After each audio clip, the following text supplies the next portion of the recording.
Salut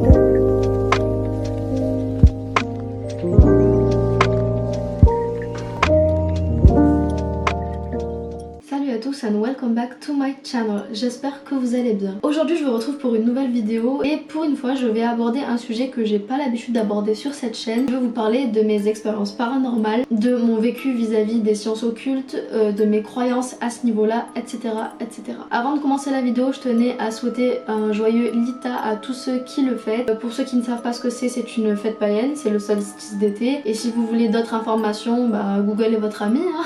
Du coup, pour commencer, je vais tout d'abord, dans une première partie, vous raconter un peu mes croyances, ce que je pense des sciences occultes, ce que je pense de la religion, etc., etc.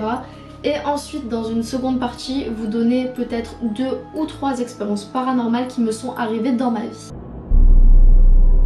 Tout d'abord, faut savoir que je suis née dans une famille musulmane et j'ai toujours été bercée entre guillemets dans cette religion. Même si en grandissant, mon point de vue et ma façon de voir les choses au niveau de la religion a extrêmement changé. Il faut savoir en fait que dans ma famille, on a énormément de dons. Je mets des guillemets parce que voilà, on est assez proche des sciences occultes sans réellement le savoir. Du moins sans que moi-même je m'en rende compte quand j'étais plus jeune, parce que j'ai toujours été attirée par le monde de la sorcellerie et de la magie, de l'ésotérisme. Mais j'avais peur de me lancer là-dedans parce que de ce qu'on me racontait c'était contraire à la religion et que c'était pas possible. Sauf que je me suis très vite rendu compte en grandissant que la magie et la sorcellerie est extrêmement présente dans les religions et surtout la religion musulmane. Bien évidemment, quand on parle de sorcellerie en religion musulmane, il va toujours y avoir le côté mauvais, le côté sataniste, le côté pardon, où c'est quelque chose de mauvais alors que pas forcément, et du coup on n'appelle pas ça de la magie en fait. Donc en fait, faut savoir que ma grand-mère savait lire l'avenir dans les mains. On a tous une intuition assez forte dans ma famille. On a un don de prémonition, si je peux appeler ça comme ça. Bien évidemment, je ne parle pas de prémonition à la Charmed avec Phoebe, hein, mais voilà, je sais pas, quand je touche des gens ou des objets, j'ai des flashs, hein, rien à voir. Mais en tout cas, dans ma famille, on a des dons de prémonition, que ce soit au travers des rêves prémonitoires, de l'interprétation de ces rêves, dans les sensations, on ressent les choses énormément et ça nous arrive de pressentir qu'il va se passer quelque chose de mauvais dans l'avenir. Pour vous donner un exemple, il faut savoir que l'une de mes tantes, quand elle était plus jeune, a fait un rêve prémonitoire où en décryptant ce rêve là, en fait elle a compris que l'un de ses frères allait mourir. Et pas longtemps après, mon oncle, donc son frère, est mort. Et elle l'avait clairement prédit à travers ce rêve. Pour ma part, j'ai toujours eu cet instinct un peu de savoir ce qui va se passer, surtout au niveau mauvais, c'est-à-dire que j'ai un instinct qui est très très fort. Si imaginons je suis avec vous et qu'on doit aller dans un endroit et que je me mets à paniquer et à dire qu'il ne faut pas aller dans cet endroit parce que je ne me sens pas bien et je me sens pas à l'aise avec l'idée d'aller dans cet endroit, un conseil, prenez-moi au sérieux, même si je sais que certains vont pas le croire, mais ça m'est arrivé à plusieurs reprises d'avoir cet instinct là, de me dire de ne pas aller à un endroit, de finalement y aller et qu'il se passe quelque chose de mauvais. Quand j'étais en Tunisie il y a quelques années, ça remonte maintenant, il y a plusieurs années, j'étais avec une de mes cousines et ma mère et on devait partir très tôt vers 4h du matin pour aller dans une autre ville qui était à 4 ou 5 heures de route en voiture, et je me sentais pas à l'aise, je me sentais pas bien, il y avait quelque chose qui clochait, je voulais pas partir. Ma grand-mère s'est réveillée au même moment pour en parler à ma mère en lui disant tu devrais pas partir, tu devrais laisser un peu plus tard. Malheureusement ma mère devait absolument aller dans cette ville, donc on a décidé de quand même partir. Et ben sur le chemin, on a eu un accident de voiture. Comme quoi l'instinct ne trompe jamais. En tout cas je sais que dans ma famille l'instinct ne trompe pas. Donc voilà, ça c'était des petits exemples pour vous expliquer notre vécu vis-à-vis des sciences occultes, de nos dons dans la famille. Alors avant de continuer, je tenais quand même à faire un petit disclaimer. Je sais qu'énormément de personnes ne vont pas croire tout ce que je raconte et tant bien vous fasse, je comprends, mais s'il vous plaît, restez le plus bienveillant dans les commentaires. Chacun ses croyances, chacun ses pensées, respectez la vie de chacun et respecter les croyances de chacun, c'est important. Dans ma famille, on a toujours eu ce truc-là, mais sans parler de magie, sans parler de sorcellerie, alors qu'on fait clairement des choses qui sont ramenées à la sorcellerie. Du type, mettre du sel devant chez soi pour éloigner le mauvais œil, mettre des bougies ou de l'encens, ou plutôt du proul, des petites pierres, des petites herbes qu'on fait brûler pour purifier la maison. Voilà, c'est quelque chose qu'on fait tout le temps. On a toujours eu ce truc de purifier la maison, de purifier les ondes, etc., etc. Mais sans parler de magie. Voilà, c'était quelque chose dont on parlait pas dans ma famille. Et en fait, ce qui s'est passé, c'est que ça a eu un genre de dissonance dans ma vie parce que j'étais très attirée par les sciences occultes, par la sorcellerie, la magie depuis très petite. Ça a toujours été quelque chose qui me fascinait, qui m'attirait par le monde invisible, par les étoiles, par la lune, le soleil, enfin bref, j'étais très attirée par ce monde-là. Mais je me suis toujours en quelque sorte censurée sur cette envie de continuer à approfondir mes connaissances sur le sujet, à vouloir en apprendre davantage parce que c'était pas correct. On m'a toujours appris que non, c'était pas correct, c'est pas bien, c'est du satanisme et que c'est haram et c'est un péché quoi. Parce que quand on parle de sorcellerie, on a toujours le côté mauvais, le côté mauvais œil, le côté jeter des mauvais sorts aux gens qui est présent, alors que ce n'est pas que ça. Le fait de se protéger, le fait de vouloir protéger autrui, de faire une ruqya pour ceux qui savent ce que c'est, j'essaierai de vous trouver un équivalent en français pour le mettre là si je le trouve. On a toutes ces formes de protection qu'on utilise qui sont en lien avec ça mais qu'on n'a jamais appelé magie parce que ça avait une connotation assez négative. Je vais vous raconter 3 histoires qui se sont passées dans ma vie. Alors, faut savoir que avec ma famille, on a emménagé quand j'avais peut-être 6 ou 7 ans dans une maison. Et cette maison, quand on a habité dedans, je me souviens que les voisins disaient à ma mère que, à mon avis, on resterait pas plus d'une semaine dans cette maison parce que tous ceux qui vivaient dans cette maison partaient aussi vite qu'ils sont arrivés parce qu'ils sentaient quelque chose de mauvais, parce que la maison était hantée. Au début, ma mère n'a pas voulu les croire et on a quand même emménagé dans la maison en se disant que ça se passerait bien. Et en fait, ce qui s'est passé, c'est que le premier soir où on a posé nos affaires et on devait dormir dans cette maison, donc on venait d'emménager, ma mère, faut savoir qu'elle faisait énormément de bouger dans la maison, donc dans la cuisine, dans le salon, dans les chambres, pour purifier l'air et enlever les mauvaises ondes qu'il pouvait avoir dans la maison. C'était quelque chose qu'on faisait régulièrement. Et donc le premier soir, on était à table avec mon père, mon frère, ma mère et moi. Et à un moment donné, mon frère se dit que ça sent brûler. Il comprend pas trop. Ma mère lui dit que ça ne doit pas être bien grave, que la cuisine est encore neuve, donc forcément, si on fait cuire des trucs dedans, ça doit être à cause de ça qu'il sent un peu l'odeur du cramé, mais que ça doit pas être grand chose. 2 minutes plus tard, il dit à ma mère non c'est pas normal. Il finit par monter pour checker un peu les chambres et en ouvrant la chambre de mes parents, il se prend un ravage de fumée qui l'expulse en fait au travers du couloir devant la chambre et qui le fait aller à l'autre bout du couloir et en fait la chambre était en feu. Bon, jusque là vous allez me dire rien de paranormal, il y avait une bougie, les accidents ça arrive. Le feu se déclenche, les pompiers arrivent, on règle la situation, le feu s'éteint. À partir de ce moment-là, ma mère a commencé à se poser des questions parce que déjà les voisins lui avaient parlé du fait que la maison était hantée et là elle avait ça le premier soir. Et en fait dans cette maison, faut savoir qu'à la seconde où on est rentré dans cette maison, on a tous senti qu'il se passait quelque chose de pas très bien, on se sentait pas à l'aise, il y avait une onde assez néfaste, assez mauvaise sur nous. À partir du moment où on a vécu dans cette maison, les ennuis ont commencé en fait. On a commencé à énormément se disputer, mes frères se battaient énormément dans la maison, mes parents se disputaient énormément, c'est là où ils ont divorcé.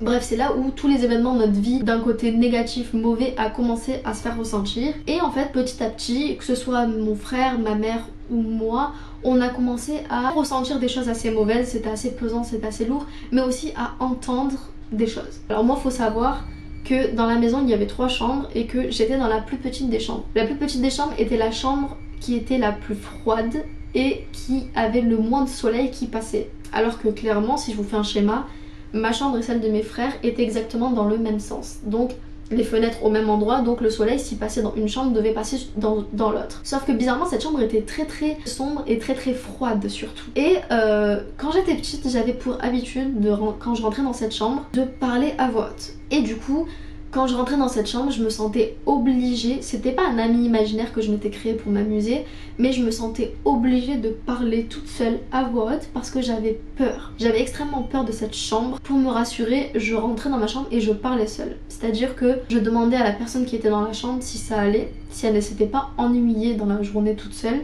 ce qu'elle avait fait.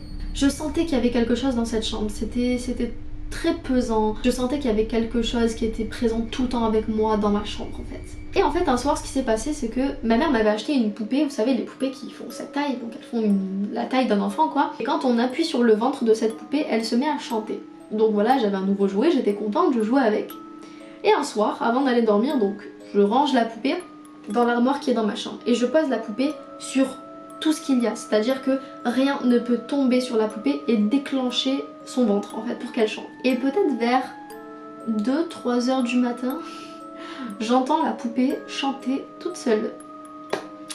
Comment vous dire que j'ai bien flippé ma race. Je me suis levée de mon lit à 2-3 heures du matin, j'ai allumé la lumière de ma chambre, j'ai ouvert le placard, j'ai pris la poupée, j'ai traversé le couloir, j'ai toqué à la chambre de ma mère, je lui ai passé la poupée et je lui ai dit tu la brûles, tu la vends, tu la donnes, tu en fais ce que tu veux, mais je veux plus jamais revoir cette poupée de ma vie. Parce que j'ai eu extrêmement peur. Après, pour revenir à cette maison, il faut savoir que on a toujours entendu des bruits, des portes qui s'ouvrent et qui se ferment sans aucun courant d'air, l'escalier qui grince, des bruits de pas et un bébé qui pleure. Quand j'étais petite, je pensais juste que c'était mon imagination parce que j'étais enfant, et en grandissant et en parlant, que ce soit avec ma mère ou avec un de mes frères, je me suis rendu compte qu'en fait on entendait les mêmes choses. C'est-à-dire qu'à de nombreuses reprises, on entendait un bébé pleurer dans le salon en bas de l'escalier et on comprenait pas. Au début on se demandait peut-être que c'était chez la voisine, sauf que c'était beaucoup trop proche pour que ce soit chez les voisins. Je me souviens que quand je restais seule chez moi dans cette maison, j'avais pour habitude de, quand j'étais exemple dans le salon sur l'ordinateur et que j'entendais les bruits de pas et l'escalier grincer, je disais à voix haute, s'il te plaît, est-ce que tu peux t'arrêter de faire du bruit? Et je vous garantis qu'après juste cette phrase, j'entendais plus rien. Et en fait ce qui s'est passé c'est que mon frère a essayé de faire venir un imam à la maison pour dégager les esprits qu'il y avait à l'intérieur parce que c'était pesant en fait, on avait des esprits, on entendait des bruits à longueur de temps. L'imam a essayé de faire partir les esprits et il n'a pas réussi.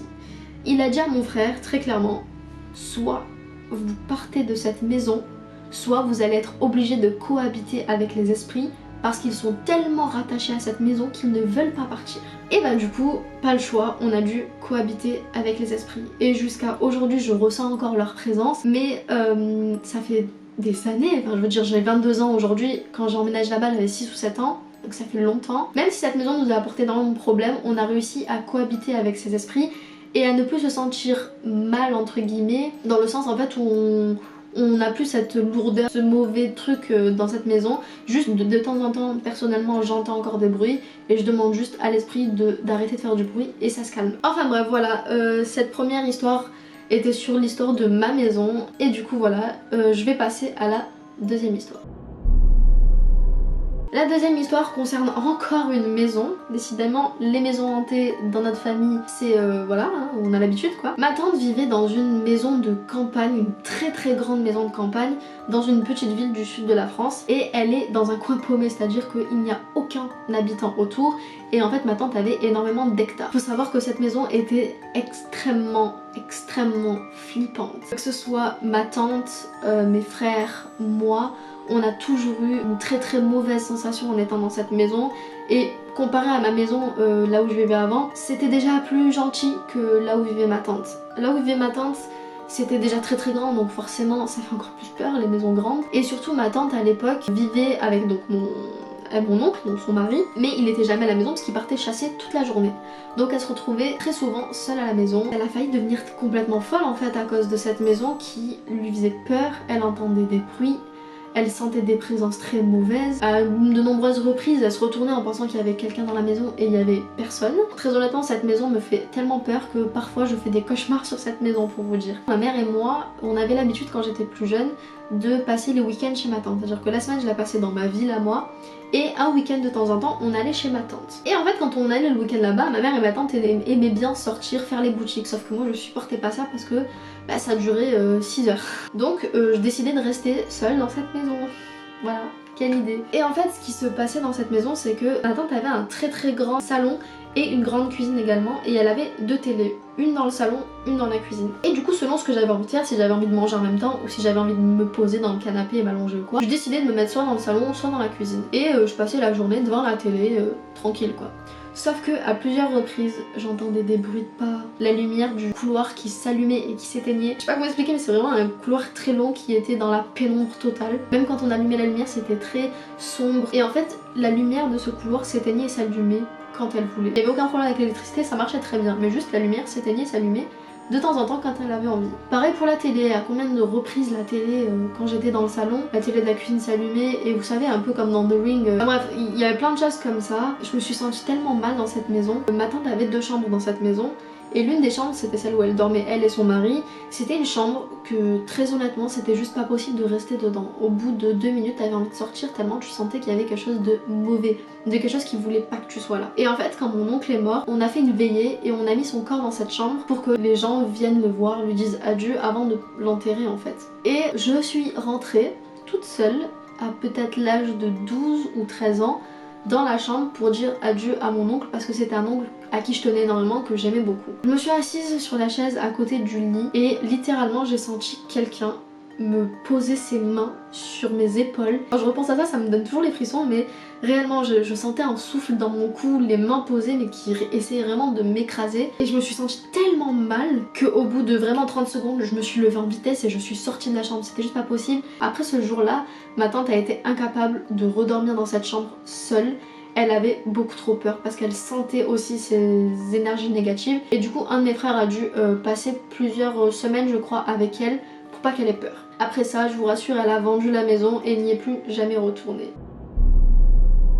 Pour la troisième expérience, je vous ai gardé la meilleure pour la fin parce que les deux premières, comme vous avez pu le voir, c'est surtout au niveau des sensations, d'entendre des sons, d'entendre des bruits de pas. Donc voilà, je sais que la plupart d'entre vous, vous allez pas me croire. Très honnêtement, si quelqu'un d'autre me racontait cette histoire, je le croirais pas non plus parce que c'est tellement ouf. Je crois que c'est l'une des expériences qui m'est arrivée la plus dingue de ma vie. Je vous recontextualise le truc. Un jour avec ma mère, mon frère et mon ancien beau-père, on devait aller voir un imam pour voilà, nous purifier, pour essayer de voir si on n'avait pas du mauvais oeil. Bon, j'étais assez jeune quand même, hein, je devais avoir 12 ans à l'époque, mais je me souviens très bien de ce jour-là. Donc en fait, quand on va chez l'imam, faut savoir que c'est une maison avec 3 pièces. Une chambre où l'imam est en consultation, une deuxième chambre qui sert de salle d'attente pour les femmes et une troisième chambre qui sert de salle d'attente pour les hommes. Et donc avec ma mère, on va dans la salle d'attente avec les femmes, on commence à discuter un peu avec les femmes, voilà, on apprend à se connaître parce que voilà, on doit attendre. Et donc on apprend à connaître les femmes et tout.